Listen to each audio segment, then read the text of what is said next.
आसुरी स्वभाव से मुक्ति पाने का क्या साधन है? कितना सुंदर प्रश्न है। आसुरी स्वभाव से मुक्ति पाने का।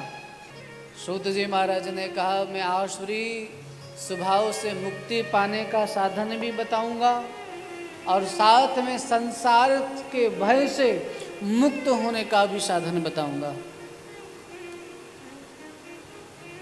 और ये साधन जिनमें दिखाई देता है उनकी बात करता हूं। प्रेम से बोली जय श्री राधे। बोले एक बार गंगा के तट पर सुखदेव मुनि विराजे हुए थे। महाराज परीक्षित भी उनकी शरणागत लेकर के बैठे हुए थे और उसी समय देवता लोग अमृत कलश लेकर के आए। सुधा कुंभं गृहीत्वैव देवास्तत्र समागमन। सुधा कुंभ लेकर के अमृत कलश लेकर के वहां देवताओं का आगमन हुआ। देवताओं ने अमृत कलश सुखदेव मुनि के सामने रख दिया। महाराज लो। सुखदेव मुनि ने कहा, क्या है, क्या कहना चाहते हो?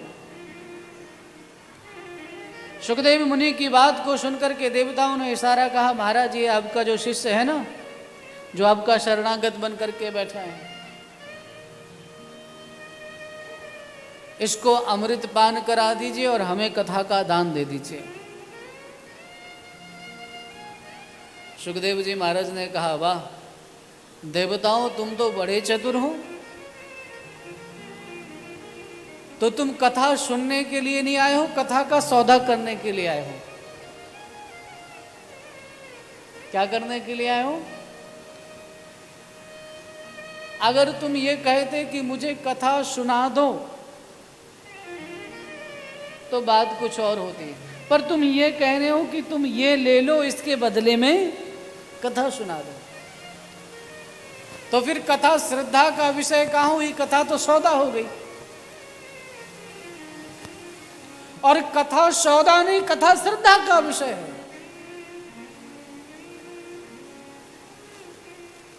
अगर कथा श्रवण करना है तो श्रद्धा के सतपात्र को लेकर के आना पड़ेगा। बिना श्रद्धा का सतपात्र लाए कोई कथा में आए भी तो कथा से वंचित रह जाएगा।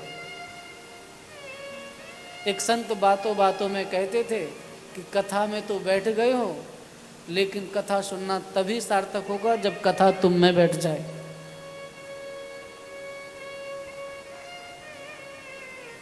कथा सुनना तभी सार्थक होगा जब कथा तुम में बैठ जाए।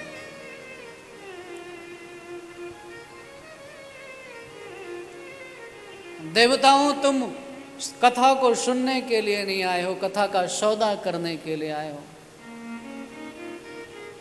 इसलिए तुम कथा के पात्र नहीं हो। अवक्तांश्च तांश्च विज्ञाय नाददो सकथामृतम् श्रीमद्भागवती वार्ता सुराणामपि दुर्लभा। देवताओं को अभक्त जान करके सुखदेव मुनि ने उनको वहां से कहा, जाओ जाओ, तुम कथा के पात्र ही नहीं हो। देवता लोग बड़े दुखी हुए और जाकर के ब्रह्मा जी महाराज के पास जाकर के निवेदन किया, महाराज मर्त्य लोक के प्राणी कथा रस का पान कर रहे हैं और हम देवलोक के देवता कथा से वंचित।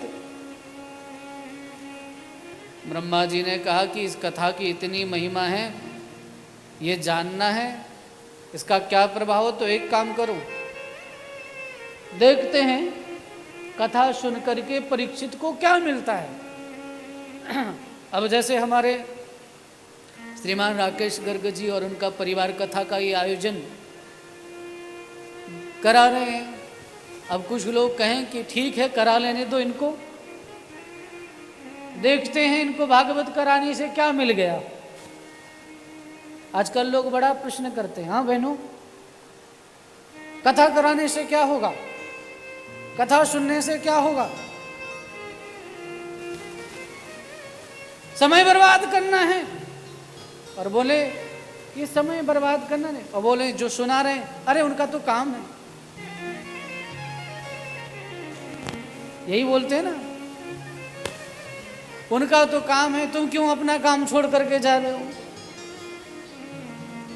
भैया एक बात बता दूं, तुम्हारे इस प्रश्न का उत्तर है कि कथा सुनने से क्या होगा। तो पहला उत्तर तो यह है कि जिसके कानों में कथा पड़ जाएगी उसके मन में कथा के प्रति ऐसी अश्रद्धा कभी नहीं आएगी। जिसके कानों में भगवान की कथा पड़ जाएगी अश्रद्धा नहीं आएगी। और दूसरी बात, एक और बात बता दूं, अगर तुम्हें आज समझ में नहीं आएगा तो तुम मुझसे लिखवा करके ले लो।